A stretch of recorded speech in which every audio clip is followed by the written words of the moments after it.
देखो बच्चों, आज अपन चैप्टर स्टार्ट करते हैं coordination compound. Coordination compound 3 number का चैप्टर है। ये 1+2 के रेशियो में आता है। एक क्वेश्चन 1 नंबर का और एक क्वेश्चन 2 मार्क्स का। 11th क्लास में आपने टाइप्स ऑफ बॉन्ड पढ़े हैं।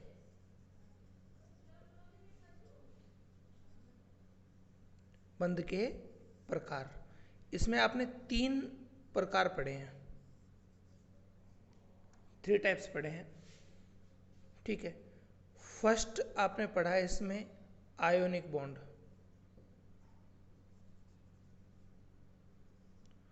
सेकंड आपने पढ़ा है इसमें कोवैलेंट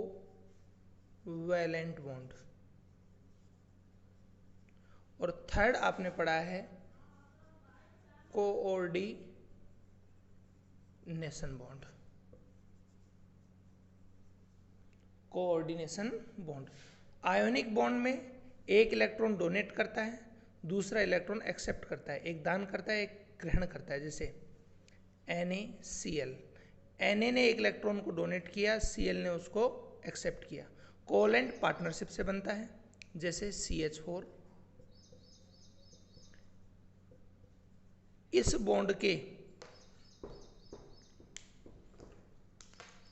बॉन्ड के दोनों इलेक्ट्रॉन, एक इलेक्ट्रॉन कार्बन से हैं और एक इलेक्ट्रॉन हाइड्रोजन से है।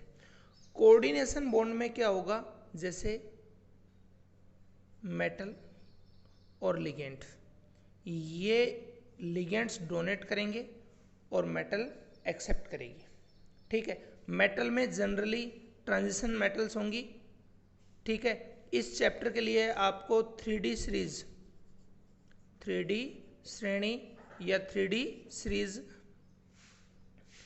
का इलेक्ट्रॉनिक कॉन्फ़िगरेशंस आपको लर्न करना है। जब तक आपको 3D सीरीज का इलेक्ट्रॉनिक कॉन्फ़िगरेशंस लर्न नहीं होगा, ठीक है, तब तक ये चैप्टर आपको समझ में नहीं आएगा। लिगेंड्स अभी अपने डिटेल से भी पढ़ेंगे। वे स्पीसीज होती हैं जिनके पास लोन पेयर ऑफ इलेक्ट्रॉन्स हो, जैसे H2O lone pair of electrons है। ये वाला lone pair of electrons metal को ये डोनेट करते हैं। ऐसे बॉन्ड को बोलते हैं हम कोऑर्डिनेशन बॉन्ड, और इस कोऑर्डिनेशन बॉन्ड की ही हम डिटेल से स्टडी करने वाले हैं इस चैप्टर में। नेक्स्ट देखिए, अब चैप्टर को स्टार्ट करते हैं।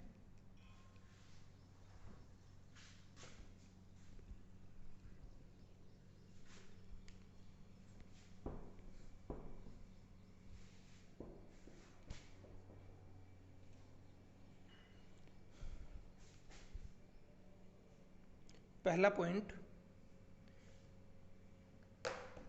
Addition compound.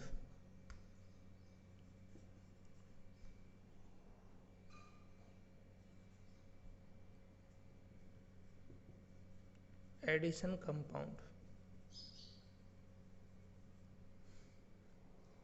देखो एडिशन कंपाउंड हम किसको बोलेंगे? When 2 and more simple stable compounds crystalline together at a fixed ratio known as addition compound, ऐसे यौगिक जो 2 या 2 से यौगिकों से मिलकर बने होते हैं एडिशन कंपाउंड कहलाते हैं। ठीक है, कोऑर्डिनेशन कंपाउंड भी एडिशन कंपाउंड है। एडिशन कंपाउंड को हम 3 कैटेगरी में डिवाइड करते हैं। पहला है सिंपल साल्ट, साधारण लवण। साधारण लवण जैसे NaCl, जिसमें एक कैटायन होता है और एक एनायन होता है। ठीक है, उसको बोलते हैं हम सिंपल साल्ट।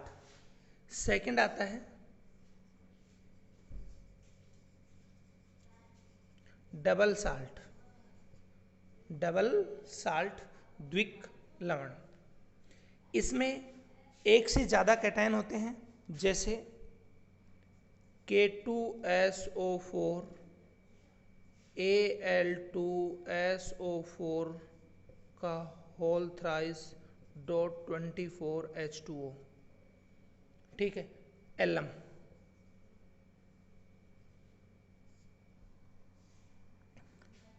ठीक है, एलम फिटकरी, ये फिटकरी का सूत्र है।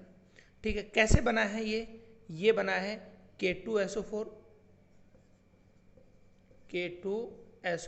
प्लस Al2SO4 का होल थ्राइस, इन दोनों साल्ट का योग है ये। ठीक है, so it is known as double salt. Double salt, these are also called lattice compound. एक चीज और, इनको हम लैटिस कंपाउंड भी बोलते हैं।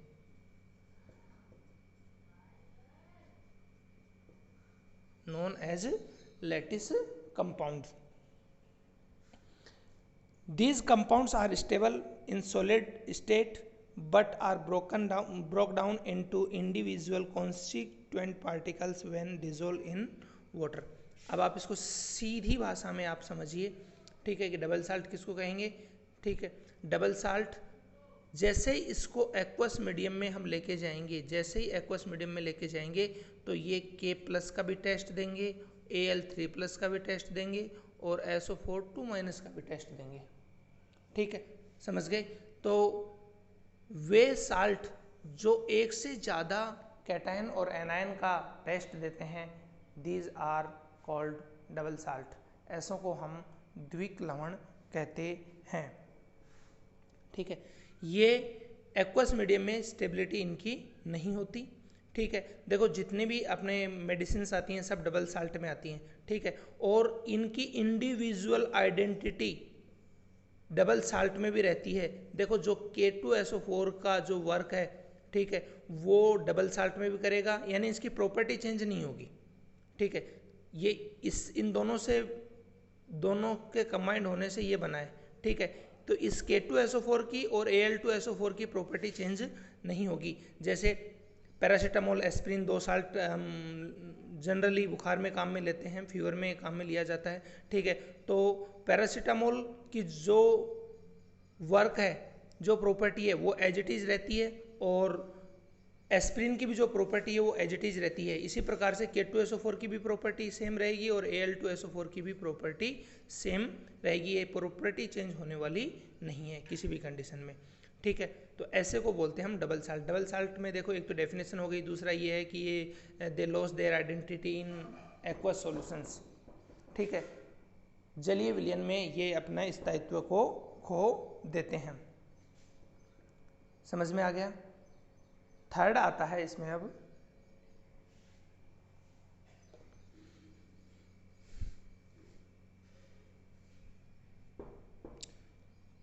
थर्ड आता है इसमें complex compound. Complex compound,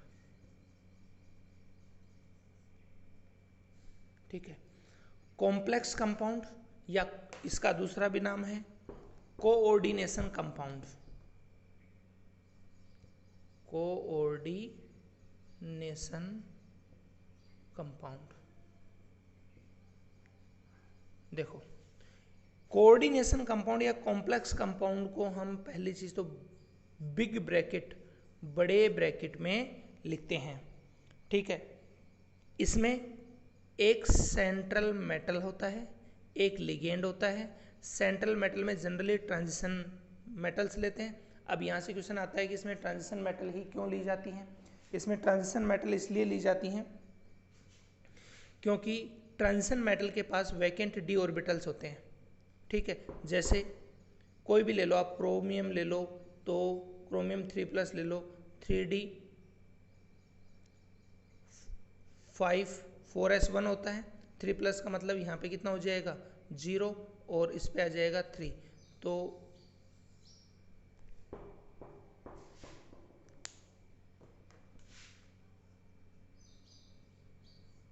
1 2 3 4 5।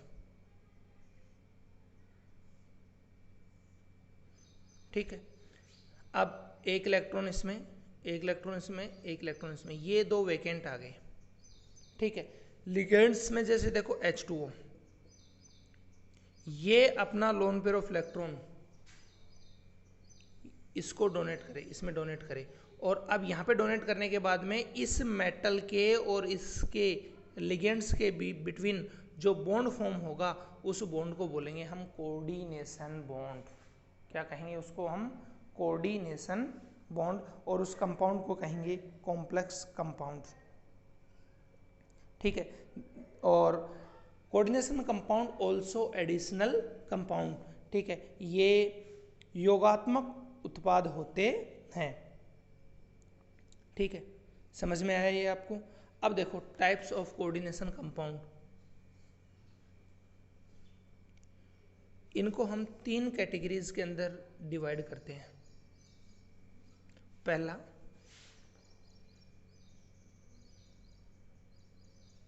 Simple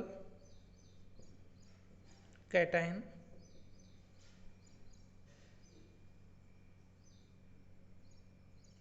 plus complex anion. दूसरा कॉम्प्लेक्स कैटायन, सिंपल एनायन। और थर्ड है complex cation and complex anion. Complex he cation, complex he anion. देखो मैंने आपको बताया कि इसमें ये जो कोष्टक के अंदर लिखा जाता है ये तो होता है कॉम्प्लेक्स, और बाहर लिखा जाता है वो होता है सिंपल। कैटायन हमेशा इसके लेफ्ट साइड, इधर कैटायन और इधर एनायन। ठीक है, तो पहले में सिंपल कैटायन, सिंपल कैटायन का एग्जांपल है जैसे K4FeCN6, K4FeCN6। तो ये K क्या है? यहाँ सिंपल कैटायन है, और ये क्या है? कॉम्प्लेक्स एनायन है। ठीक है, और इसके अलावा और इसका एग्जांपल, ठीक है, इसके अंदर ये जो ब्रैकेट है इसके इस साइड सिंपल आयन मिलेंगे। ठीक है, जैसे CrH2O6SO4।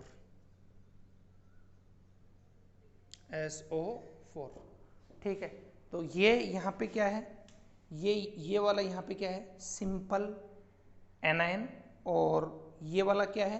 Complex cation. कॉम्प्लेक्स हमेशा ब्रैकेट्स में ही लिखे जाएंगे, और वो भी only for big bracket, only for big bracket.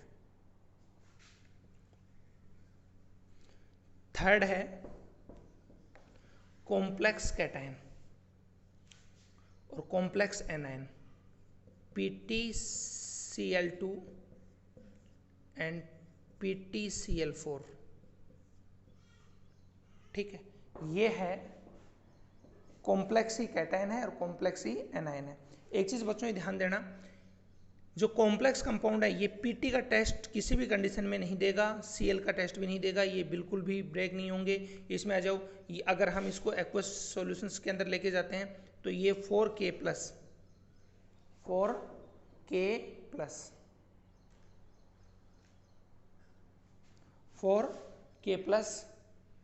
Plus FeCN6 4 minus, इसमें ब्रेक होता है।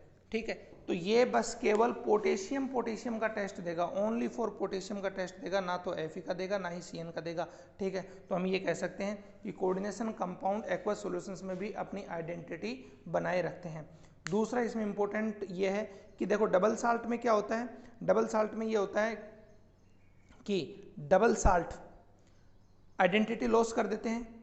ठीक है, जबकि इनकी जो प्रॉपर्टी है, ठीक है, सिंपल साल्ट से जो फॉर्म होते हैं उनकी प्रॉपर्टी सेम रहती है, लेकिन इसमें प्रॉपर्टी चेंज हो जाती है। ठीक है, डबल साल्ट की प्रॉपर्टी बिल्कुल ही चेंज हो जाएगी। ठीक है, डबल साल्ट के कंपेरेटिवली इसमें प्रॉपर्टी बिल्कुल चेंज हो जाएगी। ये जिससे भी फॉर्म हुआ है, ठीक है, उसकी प्रॉपर्टी डिफरेंट थी, और कॉम्प्लेक्स कंपाउंड की प्रॉपर्टी अब क्या होती है? यहाँ पे डिफरेंट होती है।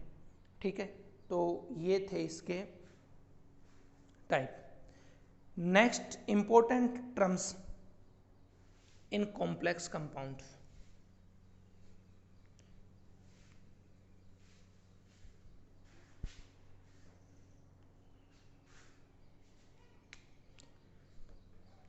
टर्म्स, पहली टर्म्स आती है सेंट्रल मेटल, मेटल आयन। ये जो ब्रैकेट है, इस ब्रैकेट के अंदर पहली जो भी आयन होगा वो सेंट्रल मेटल आयन होगा। कौन सा होगा? Central metal ion. ठीक है, इन ए कोऑर्डिनेशन एंटिटी, इस जो ब्रैकेट में है ना, ब्रैकेट में इसको बोलते हैं समन्वय मंडल, कोऑर्डिनेशन एंटिटी। ठीक है, और इसमें फर्स्ट मेटल है। ठीक, और इस मेटल के पास वैकेंट डी ऑर्बिटल्स होते हैं। ठीक है, जिसमें लिगेंड्स अपने लोन पेयर ऑफ इलेक्ट्रॉन्स को डोनेट करके कोऑर्डिनेशन बॉन्ड को फॉर्म करते हैं। ठीक, दूसरी इंपॉर्टेंट चीज आती है इसमें लिगेंड्स। लिगेंड, इसके बाद जो भी यहाँ पे लिखा हुआ होगा, मेटल के अलावा इस कोष्टक में जितनी भी चीज़ें होंगी सब लिगेंड्स हैं। लिगेंड्स वो स्पीसीज होती हैं जिन पे लोन पेयर ऑफ इलेक्ट्रॉन्स होते हैं। ठीक है, और वो उस लोन पेयर ऑफ इलेक्ट्रॉन को डोनेट करके कोऑर्डिनेशन बॉन्ड फॉर्म करते हैं। एग्जाम्पल है NH3, H2O, CN, जिनके पास भी लोन पेयर ऑफ इलेक्ट्रॉन्स होंगे। ठीक है, NC, वो सभी लिगेंड्स की लाइक बिहेव करेंगे। ठीक है, इनमें एक डोनेटिंग एटम होगा, जैसे इसमें नाइट्रोजन डोनेटिंग एटम है, इसमें ऑक्सीजन डोनेटिंग एटम है, इसमें कार्बन डोनेटिंग एटम है, नाइट्रोजन भी डोनेटिंग एटम है, इसमें नाइट्रोजन डोनेटिंग एटम है, कार्बन भी डोनेटिंग एटम है। ठीक है, इस तरह से जो भी स्पीसीज जिस पे लोन पेयर ऑफ इलेक्ट्रॉन्स हैं और जो लोन पेयर ऑफ इलेक्ट्रॉन्स को डोनेट कर सकती हैं, ठीक है, वो लिगेंड्स कहलाती हैं।